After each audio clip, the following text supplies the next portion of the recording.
Hi Hugo, hi Sebastian. My name's Luke. I used to play basketball with your dad a long time ago, but we both still love the game, and your dad told me that you want to learn a bit more about shooting. So that is one thing I can still do a bit.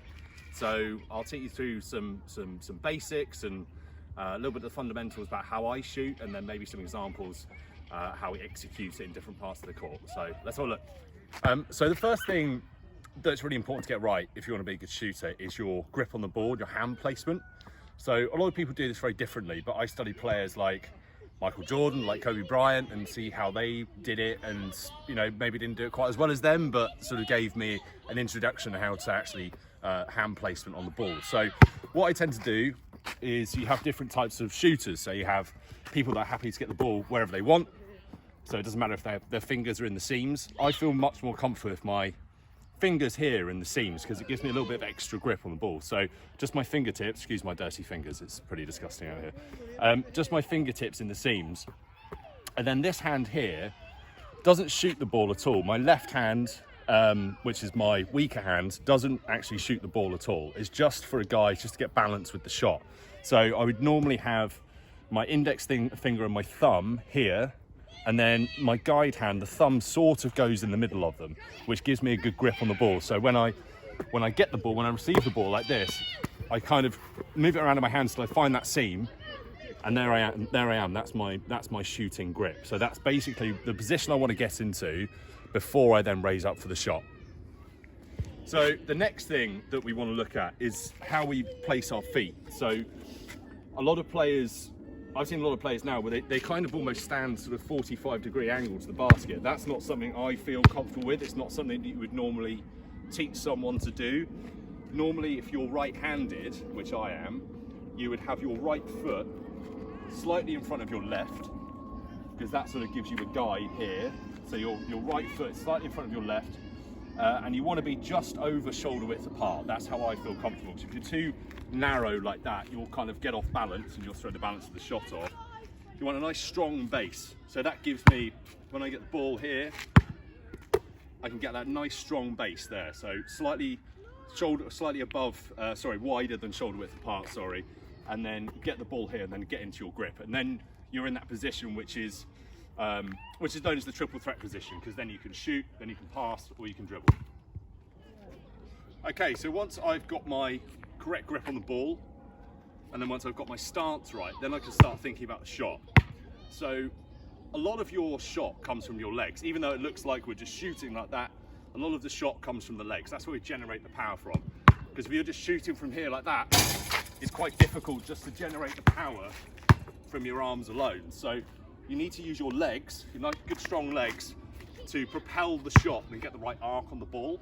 So if I was to get the ball here, have my feet slightly wider than shoulder width apart, I would get my correct grip. And then basically what I want to do is I want to bend my legs and my arms at the same time. And then this is sort of the basis of your shot. And you see there, we have this sort of L shape here. Your elbow, if you drew a line from the tip of your elbow to your kneecap, that should almost be a straight line. So this is the basis for your shot. A lot of people, when they actually raise the ball here, a lot of people have their elbows stuck out like that, or they're sort of right in front of their face. What I tend to do, and what I was taught when I was sort of your age, is to have it here above your head. But I'm sort of my right eye is sort of dominant, so I can see that line to the basket there. And basically what I want to do is I want to sort of aim. I'm looking to aim for the back of the rim here, because if you aim short there, you probably won't generate enough power. You always end up short-arming the shot. So anyway, let's get back to our shot mechanics. So we get back into our stance. We're here. The legs and the arms should happen at the same time. And then once we're in that position, then it's just a case of following through. So, okay, not enough legs that time, so that's fine. So we just readjust the shot. And we know we didn't do enough legs that time. There we go. I did enough legs that time. My follow through is a bit crisper. So now we can talk about the follow through of the shot. So if we go back into our shooting position, when I follow through on the shot, I want to make sure that there's a snap. I would snap my wrist because that's where the spin of the ball comes from. So if I'm just doing that, fine, it goes in, but I was lucky. There isn't any rotation on the shot. And what the rotation of the ball does, if you don't happen to get it through the rim immediately, because I've got that backspin, it can settle on the basket, and that extra spin can roll the ball into the basket and give me another chance to score. Whereas if you don't have any rotation on the shot, you're just throwing it up like that, it's not going to go in the basket as many times as you want. Whereas if you snap that wrist, it's going to come off the backboard and it's going to roll down into the basket. And all you have to do is sort of get it on target and you should be good. So let's just practice that snap of the follow through. So I've got my stance, I've got my grip. Oh, and this is just one thing to remember as well. I have to excuse my disgusting hands. But you don't want to have your palm flat on the ball. So if you do that, you're not giving yourself that opportunity for maneuver. You want the ball to feel sort of light on your fingertips. So if you've got it like that, it's almost like stuck to your hand, and you're not going to be able to get that rotation that you want, and you're going to sort of doing that. So basically what you want, what I tend to do is I'm able to get a finger just there, and that's how you know you've got enough space between your palm and the ball, and that gives you the opportunity to just have the ball on your fingertips rather than flat on your palm. So let's try that again with the rotation. And you'll see my guide hand is not shooting the ball at all. When I release, it's literally there. It's not doing it, it's just stationary. It's my snap of my wrist with my right arm, because I'm right-handed.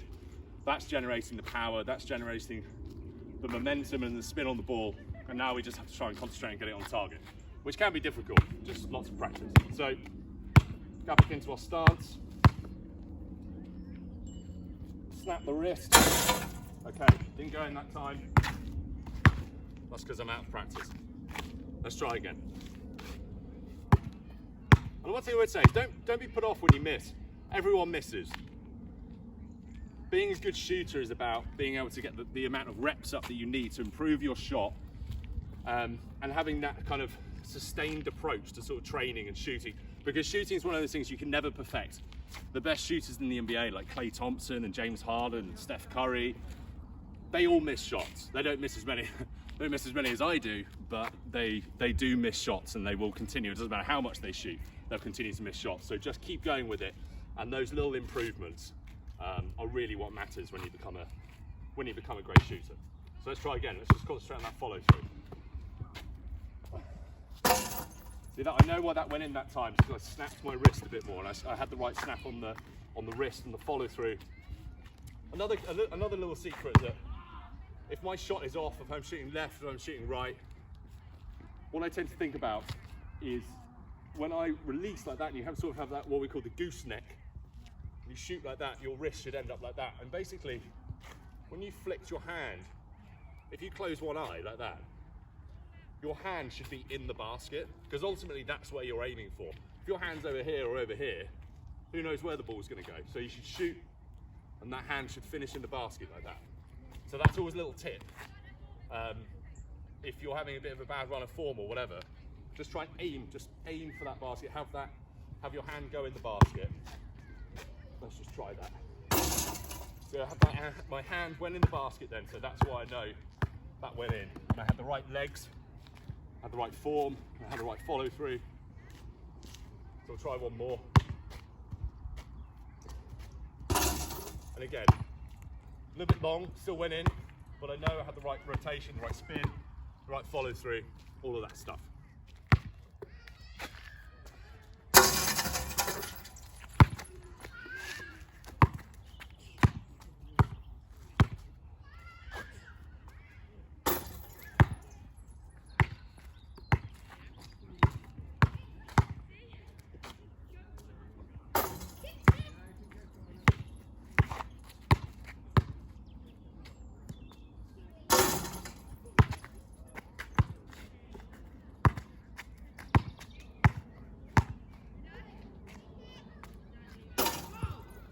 So the other thing about, especially when you're younger and you're learning to shoot, a lot of younger players, shorter players, they tend to shoot from here, because when you're younger, and I was the same, it's very difficult to generate the power if you have the ball up here. And that's totally understandable. If you look at someone like Steph Curry, for example, who is probably the best shooter in the world at the moment, up until he went to high school, he still shot from here because it's easier to generate power like that. And he just didn't have the power to shoot. And he needs to get that ball up above his forehead. If you can't do that at the moment, don't worry about that. That will come later. And everyone has sort of shot from here before, rather than having that form up here.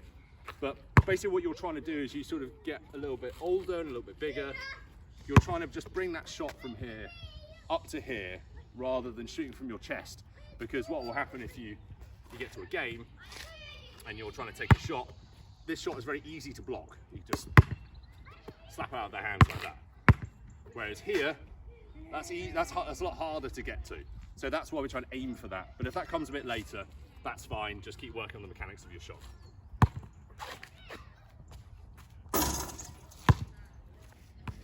So if you want to look at players in the NBA to follow in terms of who shoots the most correctly or who has the best form in the NBA, my pick would be Klay Thompson. He has all the stuff that we've been talking about.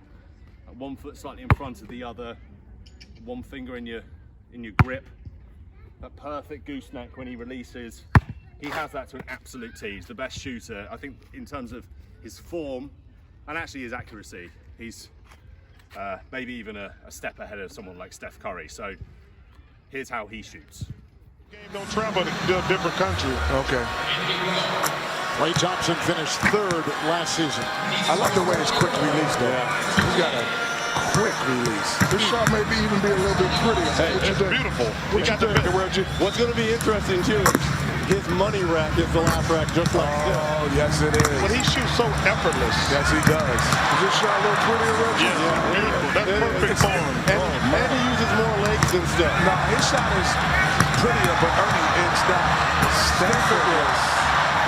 Okay, we still got this thing. This is a lot of points, Chuck. I'm telling you, you need a lot of points. You got to make all the money, ball. Yeah, that pretty easy, huh? This is big. That's the one that might win. That'll give him his picture. He's good now. He's got to make this. He's around. He's around. I told y'all. He's got to make this one. He won it. He won it. Told y'all. He won it. He won it. He won it. He won it. He won it. He won it. Okay, Hugo, Sebastian, thanks for listening. Hope you found it a little bit helpful at least. It's just a little intro into the mechanics of shooting. But really it's all about practice and getting those repetitions up, shooting, practicing those mechanics. So until next time, we'll see you soon and good luck.